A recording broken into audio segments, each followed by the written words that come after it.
2장. 여러분과 라오디게아에 있는 그리스도인들을 위해 내가 얼마나 열심히 일하고 있는지 여러분이 알기 원합니다. 여러분 가운데 나를 직접 만나본 사람이 많지 않지만 그것은 중요하지 않습니다. 내가 여러분을 지지하고 여러분과 함께한다는 사실을 알고 계십시오. 여러분은 혼자가 아닙니다. 나는 여러분이 다채로운 색실로 엮인 비단처럼 사랑으로 함께 연결되어 하나님을 아는 모든 일에 다 있기를 바랍니다. 그러면 여러분의 마음은 하나님의 위대한 비밀이신 그리스도께 초점이 맞춰지고 확신과 평안을 얻을 것입니다. 온갖 지혜와 지식의 보화가 그 비밀 안에 풍성하게 들어 있습니다. 이는 다른 어디에서도 찾을 수 없습니다. 이제 그 비밀이 우리에게 환히 드러났습니다. 내가 이 말을 하는 것은 누군가가 여러분을 꾀어 이상한 것을 추구하게 하거나 다른 비밀이나 비법을 추구하지 못하게 하려는 것입니다. 내가 멀리 떨어져 있고 여러분도 나를 볼 수 없지만 나는 여러분 편이며 여러분 바로 곁에 있는 것이나 다름없습니다. 나는 여러분이 조심스럽고도 질서 있게 일한다는 소식을 듣고 기뻐하며 그리스도를 믿는 여러분의 믿음이 굳건하고 튼실한 것에 감동하고 있습니다.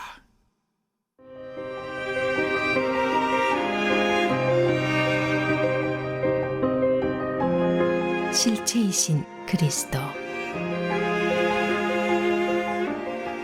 단순하고 직설적으로 권면합니다. 여러분이 이미 받은 것을 가지고 전진하십시오. 여러분은 그리스도 예수, 곧 주님을 받아들였습니다. 그러니 이제 그분의 삶을 사십시오. 여러분은 그분 안에 깊이 뿌리를 내렸습니다. 그분 위에 굳건히 세우심을 받았습니다. 여러분은 그분을 믿는 것이 무엇인지 잘 알고 있습니다. 그러니 이제 가르침 받은 대로 행하십시오. 수업은 끝났습니다. 배우는 일은 그만두고 배운 대로 사십시오. 여러분의 삶을 감사로 넘치게 하십시오. 거창한 말과 지적인 채 하는 모호한 말로 여러분을 현혹하려는 사람들이 있으니 조심하십시오. 그들은 아무 성과도 없는 끝없는 논쟁에 여러분을 끌어들이려고 합니다. 그들은 인간의 헛된 전통과 영적 존재에 대한 허망한 미신을 유포함으로써 자신들의 사상을 퍼뜨리는 자들입니다. 그러나 그것은 그리스도의 길이 아닙니다. 그리스도 안에는 하나님의 모든 것이 표현되어 있어서 여러분은 분명하게 그분을 볼 수 있고 그분의 말씀을 들을 수 있습니다. 그리스도의 충만하심을 알고 또 그분 없이는 우주가 공허하다는 사실을 알기 위해서 망원경이나 현미경이나 점성술 같은 것이 필요한 것은 아닙니다. 그분께 다가가기만 하면 여러분에게도 그분의 충만하심이 나타날 것입니다. 그분의 능력은 모든 것에 두루 미칩니다. 여러분이 무언가를 깨닫거나 성취해야 그분의 충만하심에 들어가는 것은 아닙니다. 할례를 받거나 장황한 율법 조문을 준수한다고 되는 것도 아닙니다. 여러분은 이미 그분의 충만하심을 경험한 사람들입니다. 그것은 비밀스러운 입회의식을 통해 이루어진 것이 아니라 그리스도께서 여러분을 위해 이미 행하신 일, 곧 죄의 권세를 멸하신 일을 통해 이루어진 것입니다. 여러분이 추구하는 것이 입회의식이라면 여러분은 이미 세례를 받음으로써 그 의식을 치렀습니다. 물속으로 들어간 것은 여러분의 옛 삶을 장사 지낸 것이고 물에서 나온 것은 새로운 삶으로 부활한 것입니다. 하나님께서는 그리스도께 하셨던 것처럼 여러분을 죽은 자들 가운데서 일으키셨습니다. 여러분이 죄로 죽을 수밖에 없는 옛 생활을 고수하던 때에는 하나님께 반응할 수 없었습니다. 그러나 하나님은 여러분을 그리스도와 함께 살리셨습니다. 그 사실을 생각하십시오. 여러분의 모든 죄가 용서받았고 여러분의 이력이 깨끗해졌으며 여러분을 체포하기 위해 발부되었던 구속영장이 취소되어 그리스도의 십자가에 못 박혔습니다. 하나님께서는 이 세상의 모든 영적 압제자들의 거짓 권위를 십자가에서 폭로하시고 그들을 벌거벗겨 거리를 행진하게 하셨습니다. 그러므로 음식, 예식, 축제일과 관련된 세부 조항들로 여러분을 압박하는 사람들을 그냥 내버려 두지 마십시오. 그 모든 것은 장차 올 것 앞에 드리워진 그림자일 뿐입니다. 실체는 그리스도이십니다. 여러분을 굽실거리게 하고 천사에 빠져있는 자신들과 한패가 되게 하며 환상에 매달리게 하여 여러분의 삶을 조종하려는 사람들을 용납하지 마십시오. 그들은 허풍으로 가득 찬 자들입니다. 그것이 그들의 전부입니다. 그들은 생명의 원천이신 분, 곧 우리를 하나 되게 하시는 그리스도와 아무 관계가 없습니다. 그러나 우리에게는 그리스도의 참된 숨이 드나들고 그분의 피가 흐르고 있습니다. 그분은 머리이시고 우리는 몸입니다. 그분께서 영양을 공급하실 때만 우리는 하나님 안에서 건강하게 자랄 수 있습니다. 여러분은 그리스도와 함께 저 거짓되고 유치한 종교를 떠났습니다. 그런데도 여러분 스스로 그 종교에 휘둘리고 있으니 어찌된 노릇입니까? 그 종교는 이렇게 말합니다. 이것은 만지지 마라. 저것은 맛보지 마라. 이것은 하지 마라. 여러분은 오늘 여기 있다가 내일이면 없어지고 말 것들에 주목할 가치가 있다고 생각하십니까? 한껏 폼을 잡고 이야기하면 그런 것들이 인상적으로 들리기는 합니다. 심지어 경건하거나 겸손해 보이며 금욕하는 것 같은 착각을 주기도 합니다. 그러나 그것들은 자신을 과시하고 드러내 보이는 또 다른 방편에 불과합니다. 바울은 이방인의 사도로 부름받은 자신 사역에 대해 설명한 후 이제 독자들이 자신의 수고에 대해 알아주기를 바라고 있습니다. 그래서 골로새 교회 성도들과 더불어 라오디게아 교회 성도들을 언급합니다. 리커스 계곡 근처에 있는 작은 도시들인 골로새와 라오디게아 그리고 히에라폴리스의 복음을 전한 사람이 바울 동역자인 에바브라였기 때문이죠. 바울은 골로새와 라오디게아에 각각 편지를 보내고 있으며 그 편지들을 서로 교환해서 읽도록 권하고 있습니다. 골로새와 라오디게아 교회 성도들이 바울의 얼굴을 보지는 못했지만 바울이 그들을 위해 얼마나 힘쓰는지 알아주기를 바라고 있습니다. 이것은 바울이 자신의 수고에 대해서 인정받고 싶어서 하는 말이 아니라 그것이 독자들에게 유익한 결과를 가져올 것이기 때문입니다. 바울이 그들을 위해서 얼마나 힘쓰고 있는지 독자들이 안다면 그들은 큰 위로와 격려를 받고 마음이 강하게 될 것입니다. 뿐만 아니라 그들은 바울이 전한 복음을 굳게 잡고 하나님의 비밀인 그리스도를 더욱 풍성히 깨달아 알게 될 것입니다. 바울은 그리스도 안에 있는 모든 지혜와 지식의 보물이 감추어져 있다고 말합니다. 이것은 거짓 교사들의 주장을 무력하게 하는 것이죠.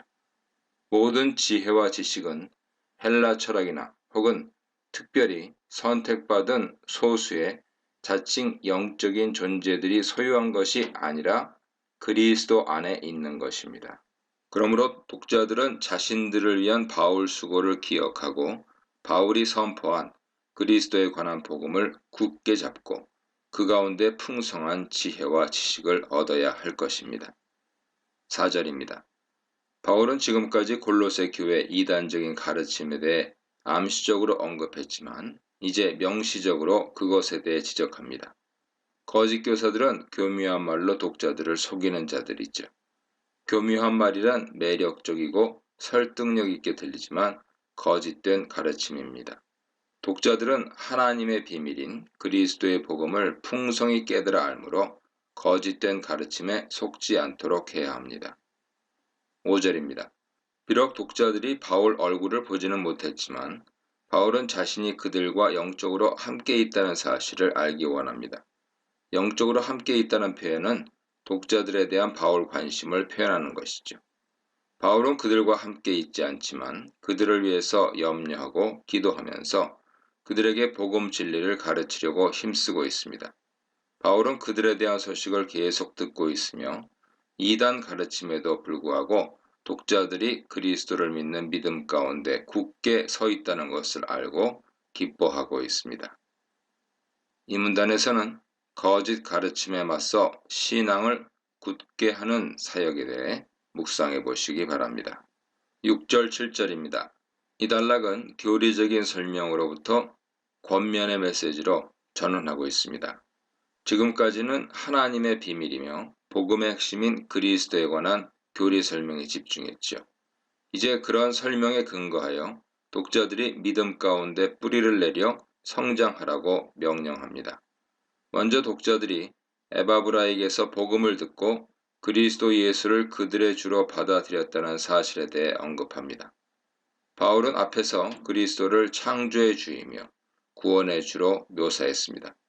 만약 독자들이 그리스도를 자신들의 주로 고백하고 받아들였다면 그들은 그리스도 안에서 믿음의 삶을 영위해야 합니다. 행하라 하는 명령은 걸어가다 라는 뜻인데 종종 동행하다 라는 뜻으로 번역되기도 합니다. 에녹은 하나님과 동행하다 죽음을 보지 않고 옮겨짐을 얻었고 노아와 아브라함과 같은 믿음의 위인들은 하나님과 동행한 사람들이죠. 독자들이 그리스도 안에서 행한다는 것은 그리스도와 동행하는 삶을 사는 것을 말합니다.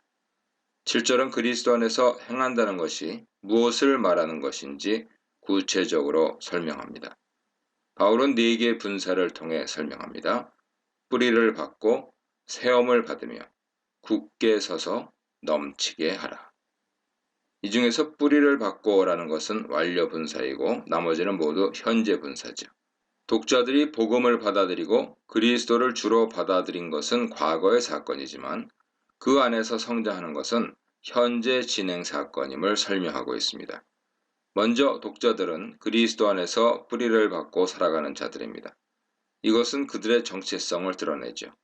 그들은 세상 철학이나 이단 가르침이 아니라 그리스도 복음의 뿌리를 내린 자들입니다.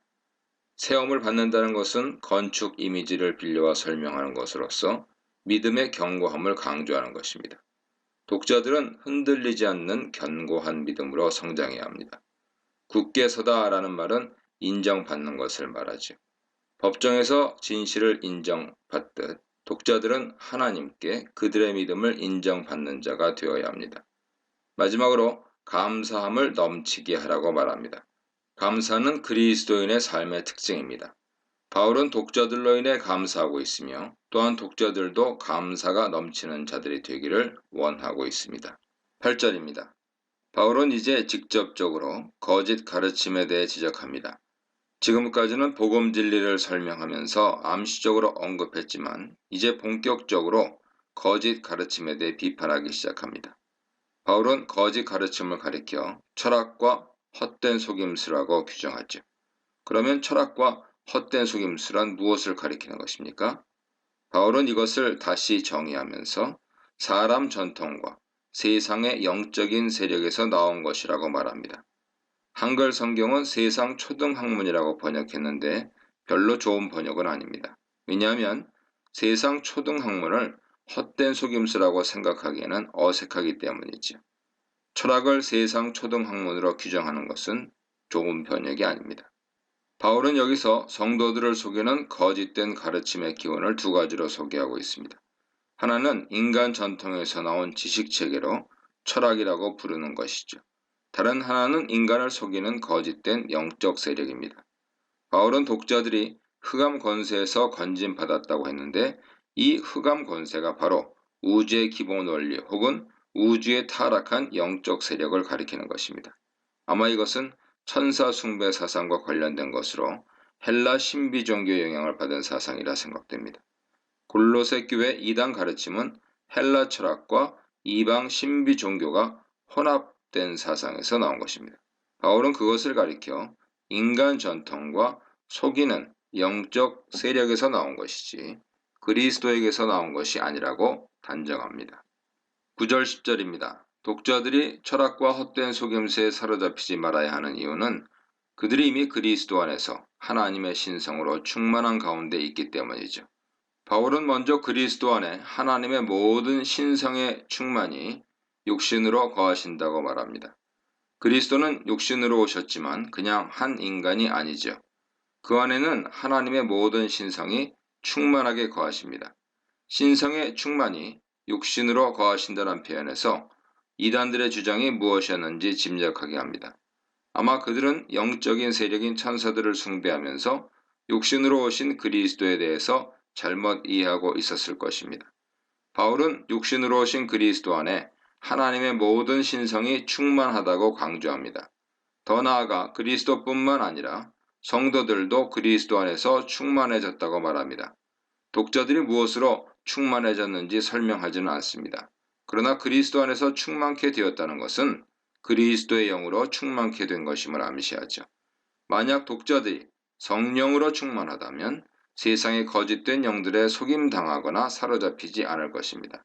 왜냐하면 그리스도는 모든 통치자와 권세자의 머리이시기 때문입니다. 독자들은 그들이 그리스도 안에서 어떤 존재인지 깨달아야 합니다. 그리스도 안에서 그들은 하나님의 모든 신적 능력과 은혜로 충만한 자들입니다. 11, 12절입니다. 독자들이 그리스도 안에서 충만케 되었다는 것은 그들이 더 이상 흑암 권세에 사로잡혀 있지 않고 그리스도 안에서 구속함을 받아 새로운 존재로 다시 태어나게 되었음을 의미합니다.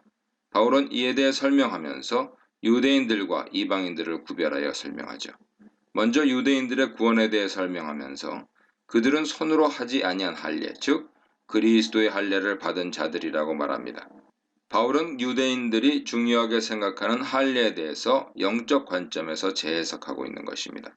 손으로 하는 할례는 육신에 속한 것이지만 그리스도의 할례는 육신을 벗어버리고 영적인 몸을 입는 것이죠. 바울은 독자들이 받은 세례에 대해서도 다시 설명합니다. 세례는 유대 전통에서 행하던 것과 같은 육신의 정결을 위한 의식이 아닙니다. 그것은 그리스도와 함께 죽고 새로운 존재로 다시 부활하게 된 것을 의미하죠. 그리스도는 육신의 몸이 죽고 장사되었으나 부활하심으로 썩지 않고 부패하지 않는 영원한 몸으로 살아나셨습니다.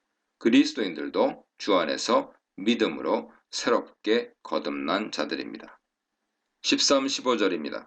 바울은 그리스도 안에서 주어진 이방인들의 구원에 대해서도 설명합니다.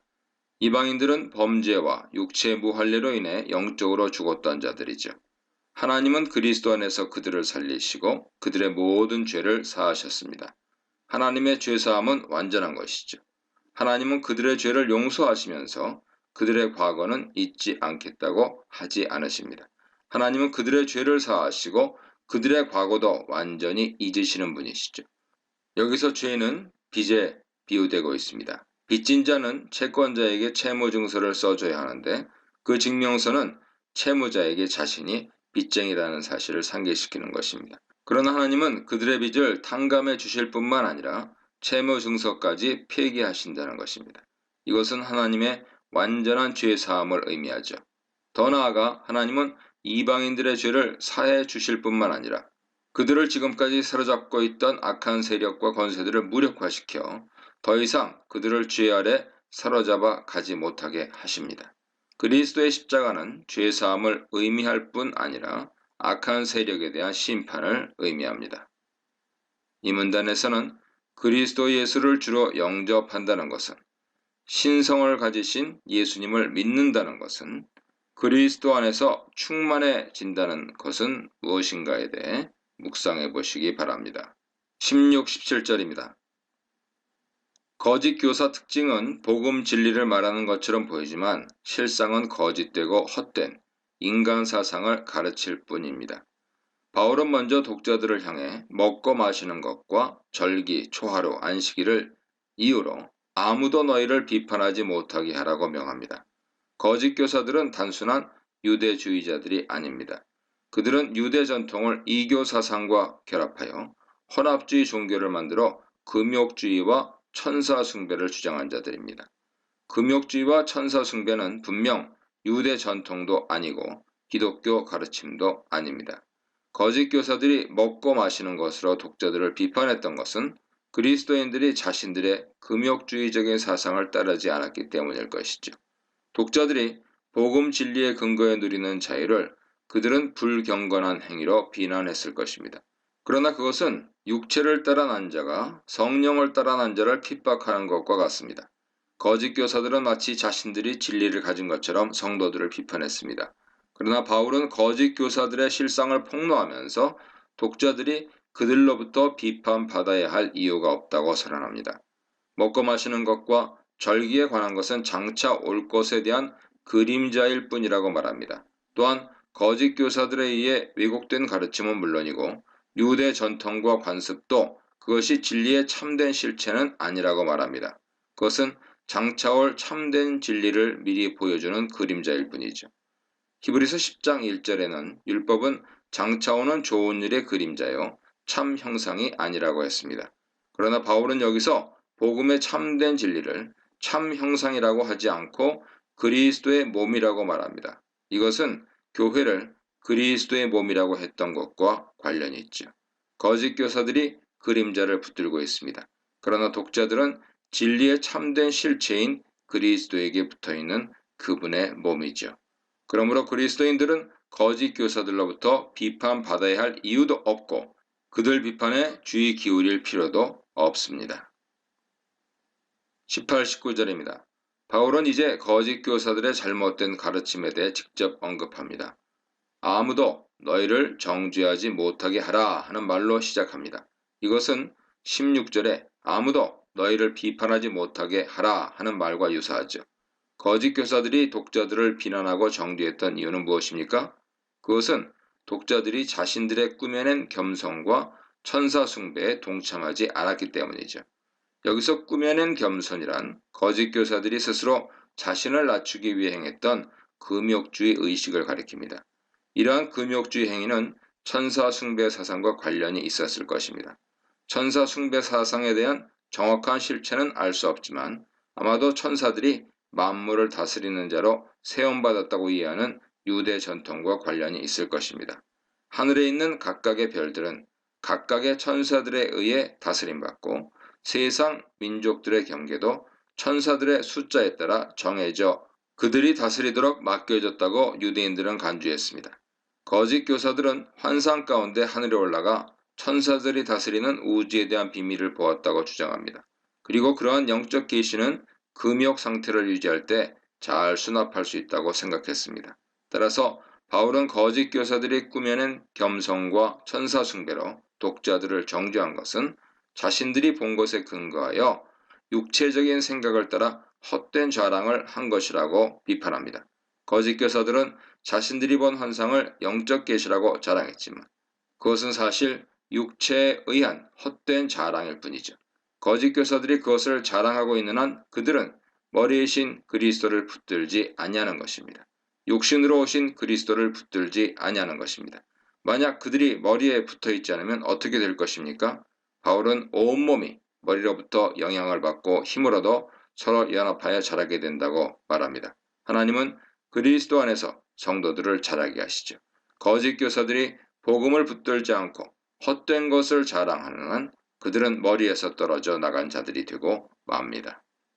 20, 21절입니다. 8절에서 언급했던 세상 초등학문에 대해 다시 언급합니다. 그러나 여기서도 초등학문이라는 표현보다 세상을 지배하는 영적 세력들이라는 뜻으로 이해하는 것이 합당합니다. 거짓 교사들이 섬겼던 천사들은 세상의 영적 세력에 해당할 것입니다. 너희가 세상의 초등학문으로부터 그리스도와 함께 죽었다는 것은 독자들이 그리스도 죽음에 연합하여 세상 흑암 권세에서 벗어났다는 것을 말하죠. 그리스도는 죽음으로 세상 통치자와 권세들을 무력화하셨습니다. 독자들은 그리스도의 죽음에 연합하여 세상 권세에 속박되었던 과거 존재는 죽었고 그의 부활하심에 연합하여 새로운 존재로 일으키심을 받았습니다. 그럼에도 불구하고 독자들 중에는 여전히 세상 영들에 속해 있는 것처럼 살아가는 자들이 있었습니다. 바울은 그러한 독자들에게 어찌하여 세상 영들의 가르침에 순종할 수 있느냐 반문합니다. 그러면 독자들이 어떤 측면에서 여전히 세상 규례에 순종하고 있습니까? 그들은 금욕주의적인 가르침에 동참하고 있었습니다. 붙잡지도 말고 맛보지도 말고 만지지도 말라는 것은 금욕주의자들의 주장이었습니다. 독자들은 이러한 금욕주의적인 가르침에 영향을 받고 있었습니다. 초대교회 성도들이 금욕주의적인 가르침에 많은 영향을 받았던 것은 분명합니다. 고린도전서 7장 보세요. 그러나 그것은 결코 복음 가르침이 아닙니다. 바울은 금욕주의를 미혹하는 미형과 귀신의 가르침이라고 정죄하고 있습니다. 디모데전서 4장 보세요. 22, 23절입니다. 바울은 금욕주의 허구에 대해 설명합니다.